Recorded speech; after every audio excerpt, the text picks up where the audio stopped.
다시 덤불 속으로 밀려들어가 파괴된 브래들리와 낡은 험비들을 지나 소련 시절의 T-72 전차는 폭탄을 내려 발사합니다. 목표물은 지평선 너머의 건물을 지나 남쪽으로 밀고 들어오는 우크라이나의 위협을 받고 있는 러시아군 진지들입니다. 세 발의 호각 소리가 멀리까지 울리고 탱크가 눈에 띄며 먼지 소용돌이 속으로 사라집니다. 모브킨 근처의 최전방은 우크라이나의 새로운 반격의 초점이 되어 왔습니다. 그리고 이곳의 병력들에게 있어서 그 싸움은 그 속도에 대한 서방의 비판적인 분석을 듣는 것만큼이나 힘든 일이었습니다. 그들은 힘든 일을 당했습니다. 즉 항상 네이토 서비스 표준에 지켜지지 않는 나토 정비를 기증받아 준비된 러시아 군대를 상대하는 것입니다. CNN이 전방으로 쫓겨난 험비는 우크라이나의 반격 지역에 도달한 최초의 언론이 된 것은 실박 타이어가 있었습니다. 그들은 틀렸습니다. 1호주 방위군의 탱크 운영자인 비탈리는 그들의 진보에 대한 서방의 비판에 대해 우리는 성공을 했습니다. 때로는 더 적게. 그것은 그들 러시아인이 얼마나 요새화되어 있느냐에 달려 있습니다. 라고 덧붙였습니다. 러시아군은 1년 동안 준비할 시간이 있었다고 그는 지적하면서 가장 큰 문제는 적에 대한 과소평가입니다.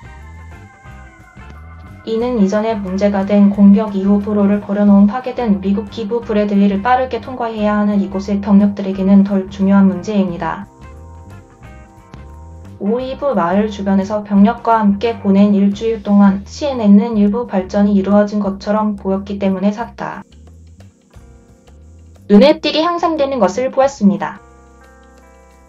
탱크 부대장인 로토스는 언론에서 공격의 초점에 대한 정보가 도움이 되지 않았다고 말합니다. 하르키브에서처럼 쉽지 않을 것입니다. 유감스럽게도 여기서 적이 준비되었습니다. 모두들은 우리가 이곳으로 이동할 것이라고 몇 달 동안 이야기했습니다. 그는 덧붙였습니다. 우리는 저항이 적을 것으로 예상했습니다. 그들은 지도력을 가지고 있습니다. 당신이 적에 대해 그렇게 말하는 경우가 많지 않습니다. 러시아의 항공 우위는 매일 우크라이나인들의 목숨을 앗아가고 있으며 반톤 폭탄이 자주 때로는 20분 만에 착륙하고 있습니다. 우크라이나의 안락이자 비평가들이 볼 수 있는 너머에는 지뢰밭과 요새를 건설하는데 1년을 보낸 러시아 군대에 맞서 신속한 돌파구를 마련하기 위해 서방의 기부금을 사용하도록 요청받고 있는 동기부여된 군대가 있는데 이는 최상의 시기에 어려운 업적입니다. 하지만 키이우에는 한 가지 추가적인 단점이 있습니다. 그것은 나토 군대가 주장할 만한 것 없이 이것을 시도하고 있습니다. 우크라이나의 공군은 더 작고 나토는 F-16을 아직도 전달하지 않고 있는데 이는 러시아 수사무머리 위의 위협이 종종 이곳 군대로 하여금 벙커로 향하도록 강요한다는 것을 의미합니다. 지하에서의 생활은 긴장됩니다. 한 우크라이나 군인은 러시아 로켓 또는 유도 활공 폭탄이 언제든 명중할 수 있으며 그들은 어느 정도 정확성을 보여주고 있다고 말합니다. 우크라이나 군대는 러시아의 목표물을 좌절시키기 위해 기회가 있을 때마다 끊임없이 이동하고 차량을 숨깁니다. 그럼에도 불구하고 광범위한 파괴가 우리 키브의 주요 건물들을 괴롭히고 있다. 소수의 민간인들만 음식을 제공받고 씻을 수 있는 개조된 학교인 무적지의 지점이 지난 6월에 강타하여 5명이 사망했다. 그 건물과 인근의 여러 개의 건물들이 평평하게 세워져 있으며 그날 아침 또 다른 폭발로 인한 연기는 여전히 연기를 내뿜고 있다. 죽음의 냄새가 미사일에 의해 찢어진 아파트 한 블록을 괴롭혔다. 마을의 일부 거리에서는 폭발물 냄새가 난다. 군사 사상자는 발표되지 않았다. 가장 가까이 쫓기는 우크라이나 군대 중에는 우리 키브의 의료진이 있는데 그들은 대부분 지하에서 생활을 하며 마지막 두 곳이 폭격을 당했습니다. 그들의 벙커는 그들이 기다리는 곳이며 심지어 낮에도 야행성이며 벽에는 나이트클럽이라고 쓰여진 판지 첩기 표지판이 붙어 있습니다.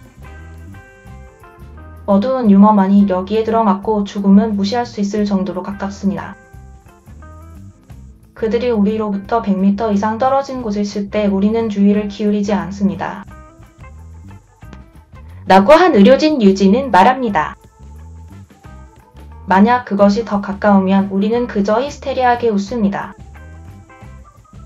그의 동료 블라드가 덧붙이기를 모두에게 말합니다. 우리는 모두 죽을 것입니다.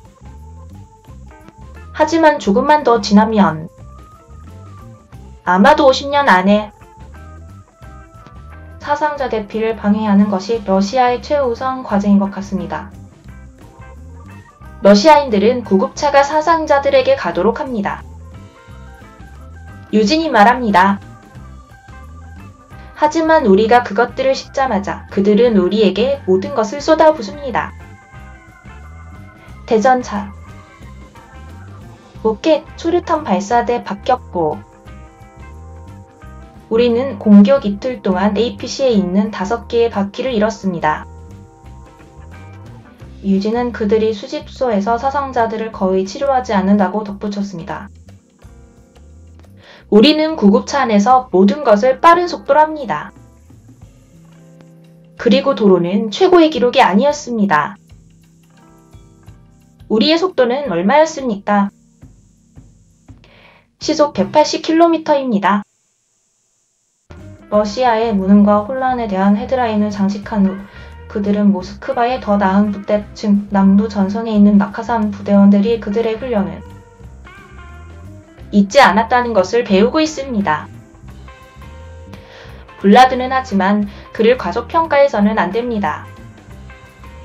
라고 말합니다.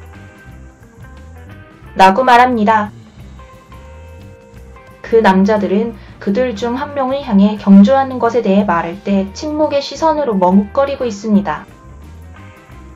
우리는 즉시 그곳에 갔습니다. 유진은 말합니다. 또 다른 팀은 운이 좋았던 그의 운전사를 찾아냈습니다. 그리고 저는 제가 한 일 중 가장 힘든 일을 했습니다. 시신을 수습해서 영안실로 옮기는 것입니다. 블라드는 덧붙였습니다.